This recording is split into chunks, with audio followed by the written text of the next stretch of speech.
Atenea, en la antigua religión griega, ocupa un lugar prominente como una de las deidades más veneradas e influyentes.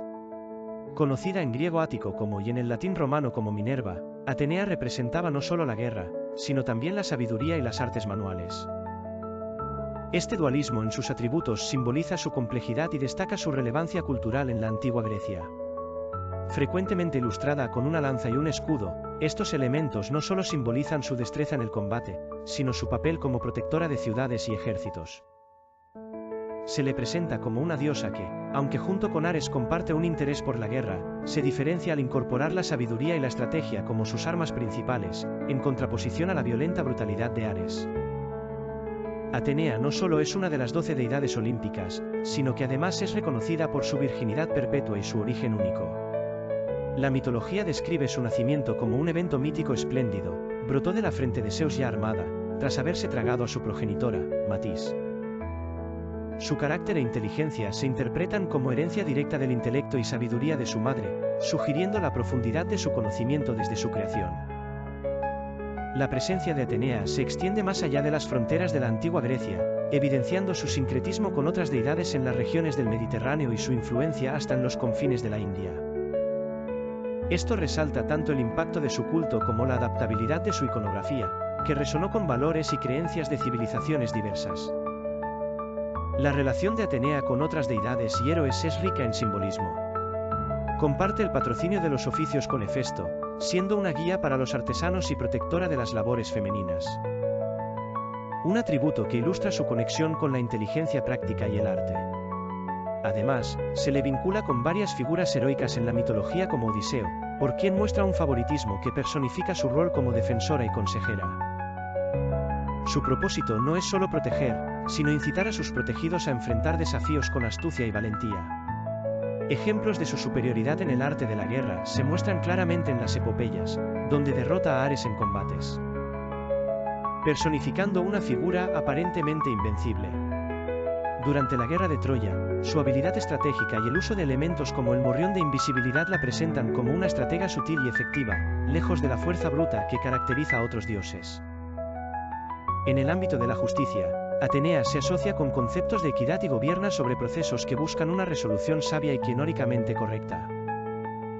Además, su elección como patrona de Atenas resalta su rol central en la política y la cultura griegas, siendo venerada como la garante de la estabilidad y la prosperidad en la vida cívica. En suma, el legado de Atenea es un reflejo no solo de la complejidad de la mitología griega, sino de la profundidad con que dichos relatos han dejado una impronta en la civilización occidental, compartiendo lecciones invaluables sobre la sabiduría, la estrategia y las conexiones que dan forma a la sociedad. Su figura sigue siendo un icono de poder e inteligencia, representada y estudiada hasta el día de hoy en el arte, la literatura y la filosofía, manteniendo viva la esencia de una antigua pero siempre relevante divinidad. Su historia es un recordatorio constante de la herencia cultural y mitológica que, aunque antigua, sigue modelando el pensamiento y la cultura contemporáneas.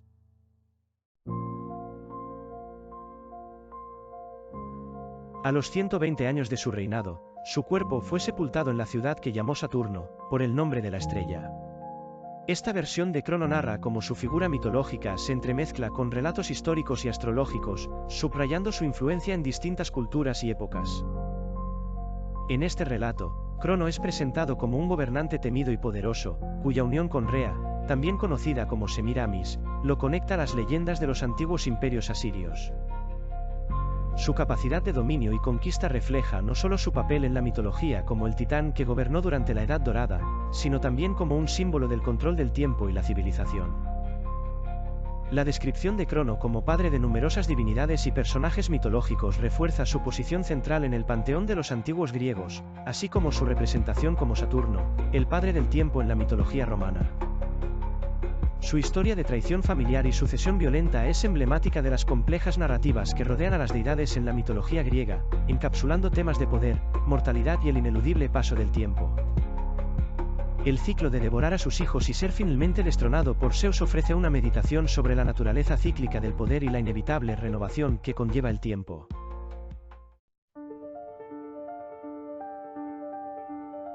Kukulcán, conocido como la serpiente emplumada, es una deidad destacada en la mitología maya, relacionada con Quetzalcóatl.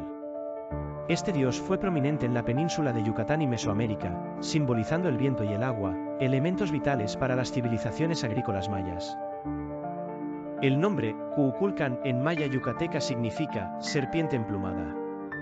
En el dialecto maya chontal de Tabasco es Mucule-chan, y los quichés de Guatemala lo llaman Wukumaz. A través de culturas mesoamericanas, mantuvo atributos de renovación y cosmos, similar a Quetzalcóatl. El sitio arqueológico de Chichén Itzá refleja la importancia de Cuculcán. En el templo de Cuculcán, durante los equinoccios, la serpiente de sombras creada por el sol parece descender por las escalinatas de la pirámide, mostrando su relevancia cultural.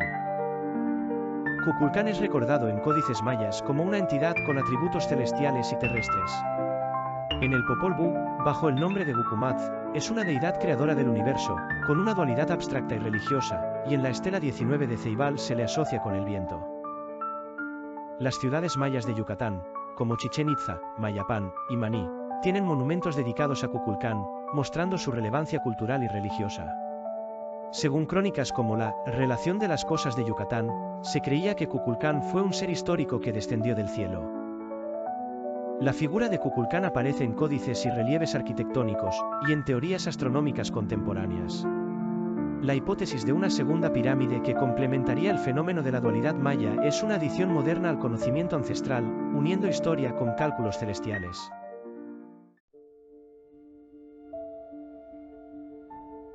Odín, conocido en la antigua mitología nórdica como Oin, juega un papel integral en el panteón de los dioses. Sus paralelos pueden encontrarse en varias culturas germánicas, reflejando su estatus como una figura central de sabiduría, guerra y muerte. Además, se le asocia con la magia, poesía, profecía, victoria y caza, aunque estos aspectos ocupan un papel menos prominente. Habitando en Asgird, Odín reside en el majestuoso Valaskjalf, desde cuyo trono Lishkjalf tiene la capacidad de observar los 9 mundos. Su arsenal incluye la lanza Gungnir y monta al veloz Sleipnir, un corcel de 8 patas.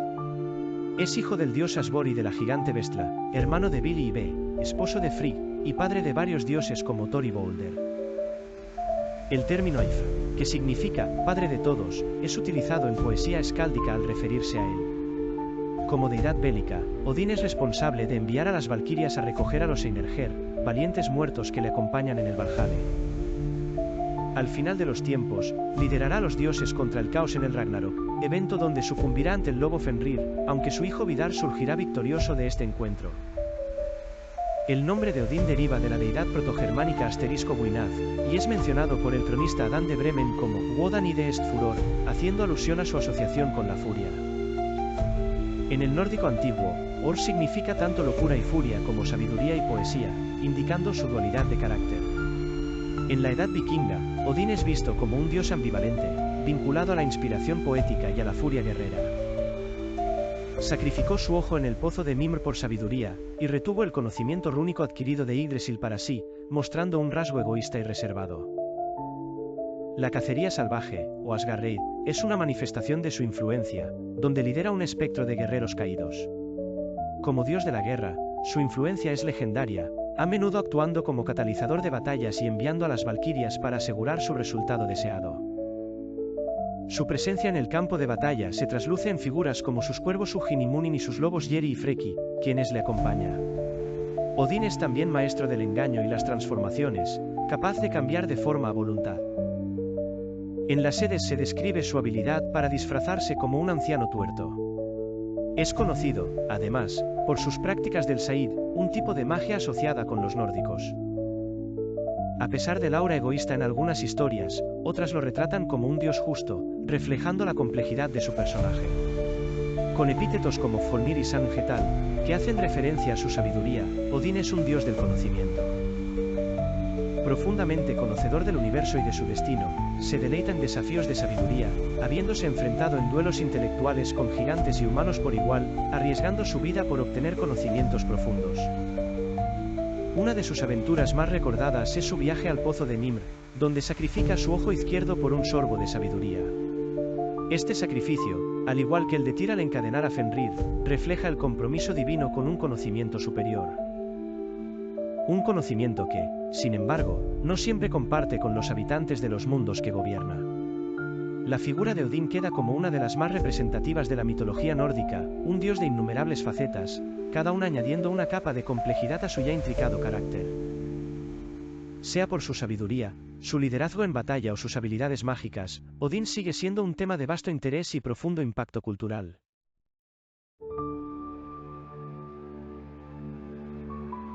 En la vasta y rica mitología griega, Prometeo se erige como una figura trascendental por su desafiante relación con los dioses y su inquebrantable amor por los mortales. Conocido por robar el fuego divino de los dioses y entregarlo a la humanidad, su acto de rebelión simboliza la eterna lucha entre el poder divino y la astucia mortal. Según la tradición, Prometeo, cuyo nombre significa previsión, era un titán, hijo de Jápeto y de la oceánide Clímene o Asia. Destacaba entre sus hermanos Atlas, Epimeteo y Menecio por su ingenio y capacidad para el engaño, cualidades que le permitieron ridiculizar a Zeus, el rey de los dioses. Prometeo fue un benefactor de la humanidad. En un acto de desafío, engañó a Zeus durante un sacrificio, presentándole dos partes del buey, una con la carne oculta en las vísceras y otra con los huesos cubiertos de grasa. Zeus, por error, eligió la parte con los huesos, lo que provocó su cólera. Como represalia, Zeus privó a los humanos del fuego, pero Prometeo, impertérrito, lo robó del carro de Helios o de la forja de Hefesto y lo devolvió en un tallo de cañaeja. Este regalo invaluable permitió a la humanidad no solo calentarse, sino también avanzar en sus ritos y rituales. La venganza de Zeus no se hizo esperar. Enfurecido por la osadía de Prometeo, creó a Pandora, una mujer de arcilla dotada de vida y enviada a Epimeteo, el hermano de Prometeo. Con ella traía una jarra que contenía todos los males del mundo, y al abrirla, desató calamidades sobre los humanos. Esto, sin embargo, no fue suficiente para saciar la ira de Zeus, quien encadenó a Prometeo en el Cáucaso, donde un águila devoraría eternamente su hígado, que se regeneraba cada noche. La liberación de Prometeo llegó de la mano de Heracles, quien mató al águila y rompió las cadenas del titán. Este acto fue permitido por Zeus, ya que contribuía a la gloria de su hijo Heracles. Sin embargo, Prometeo debía llevar un anillo con un fragmento de la roca a la que había estado encadenado como símbolo de su castigo perpetuo. A pesar de sus afrentas, el mito de Prometeo resalta su deseo de proteger a la humanidad, otorgándoles no solo el fuego, sino también, según algunas versiones, el conocimiento y las artes que les permitirían prosperar en un mundo hostil. Prometeo se convierte así en un símbolo de la resistencia intelectual y el sacrificio por el bien común, una figura que desafía a los poderes establecidos por un ideal superior de crecimiento humano y civilizatorio.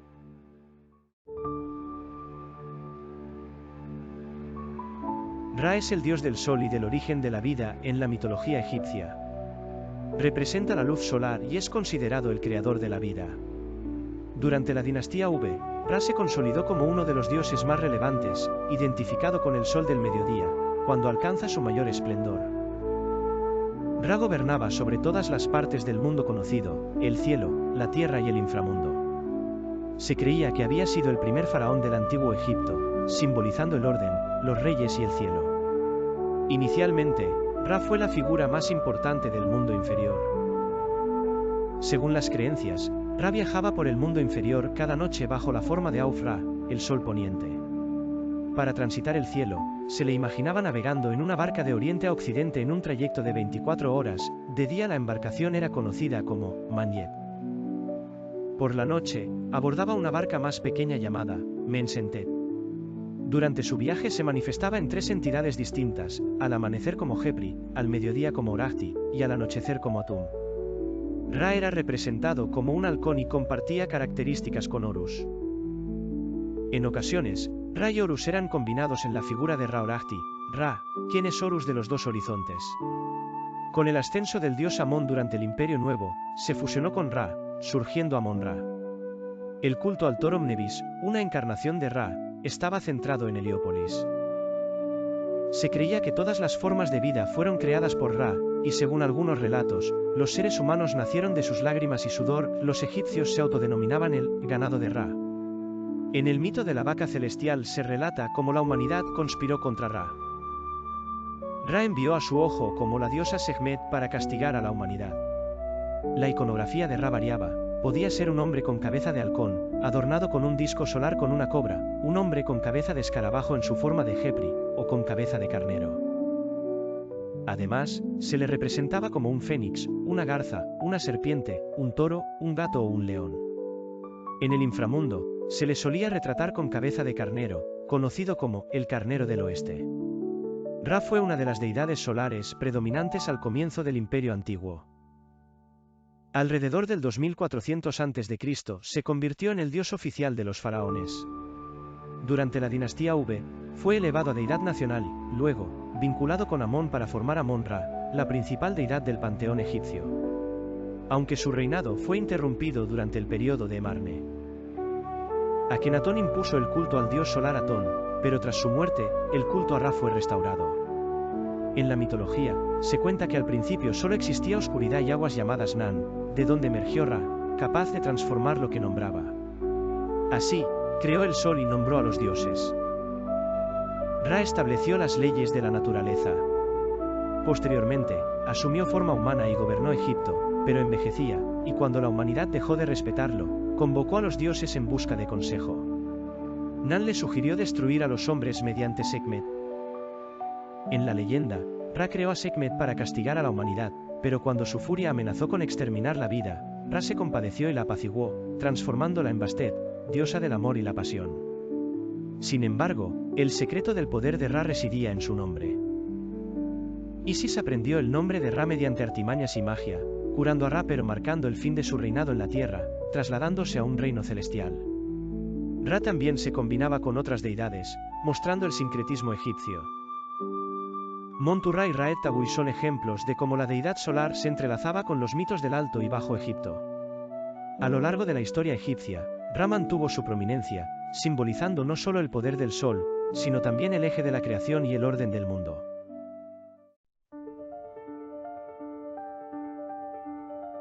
En la antigua mitología egipcia, Seth o Set es una figura compleja y contradictoria. Como dios ctónico, representa las fuerzas incontrolables del caos y la destrucción. Su iconografía es intrigante, con una apariencia animalesca que desafía la clasificación zoológica, sugiriendo una criatura de origen imaginario. Desde el inicio de los tiempos en Egipto, Seth ha sido adorado, temido y odiado en igual medida. Venerado como un dios del desierto, se le veía como una figura poderosa debido a su afiliación con las tormentas de arena y su papel como protector de las caravanas que cruzaban el inhóspito paisaje. En el círculo familiar de la mitología egipcia, Seth es el hermano envidioso y asesino de Osiris, el dios de la muerte. En un acto dictado por la envidia, asesina a Osiris después de que su padre Geb le asignara a este el fértil Egipto. Por su parte, Seth recibe el desierto, y en venganza, es desterrado por su sobrino Horus. Esta narración ha influido en su imagen como el eterno antagonista y el destructor del orden establecido, aunque algunas de sus acciones pueden interpretarse más como resultado de su inmensa fuerza y carácter atribulado que de un mal inherente. Durante periodos de la historia egipcia, Seth se presenta en un papel más positivo. En particular, durante el Imperio Nuevo, donde su iconografía se recalibra dios de la guerra y las armas, protector del Estado contra las fuerzas adversas tanto internas como externas. Aquí, se le otorga un estatus casi venerado al ser visto como capaz de sembrar la confusión entre los enemigos de Egipto. La dualidad de Seth se magnifica con el tiempo. En el Imperio Nuevo, su transformación en una deidad benigna contrasta con su posterior demonización. Especialmente tras la conquista de Egipto por extranjeras potencias. Llamado más tarde el asesino de Osiris, Seth se convierte en la encarnación de la fuerza bruta y la traición, un simbolismo que se refuerza por sus asociaciones con Tifón en la mitología griega. Este cambio de perspectiva también está vinculado a la posición de Seth como defensor de las fronteras de Egipto, cuyas razones para ser vilipendiado coinciden con su relación percibida con invasores extranjeros. Los griegos, al incorporar a Seth en su panteón, lo asocian con fuerzas caóticas similares a las de Tifón, personificando su poder destructivo. En cuanto al culto a Seth, existió una variabilidad histórica notable. Su adoración era prominente durante el período Tinite, cuando era tan importante como el propio Horus, y recupera notoriedad bajo los Hyksos, especialmente en la ciudad de Avaris con la construcción de templos en su honor. Sin embargo, las sucesivas dinastías reajustaron su estatus divino, moviéndolo entre la veneración militar de la dinastía 19 hasta su desprestigio en el primer milenio c, cuando una vez más se le ve como el cruel asesino de Osiris. En conclusión, La figura de Seth en la mitología egipcia es una amalgama de poder y contradicción, un reflejo del balance entre el bien y el mal que se ajusta y se redefine según las necesidades y sensibilidades de su tiempo. Esto subraya la complejidad de su carácter y su lugar fundamental en la rica tradición mitológica de Egipto.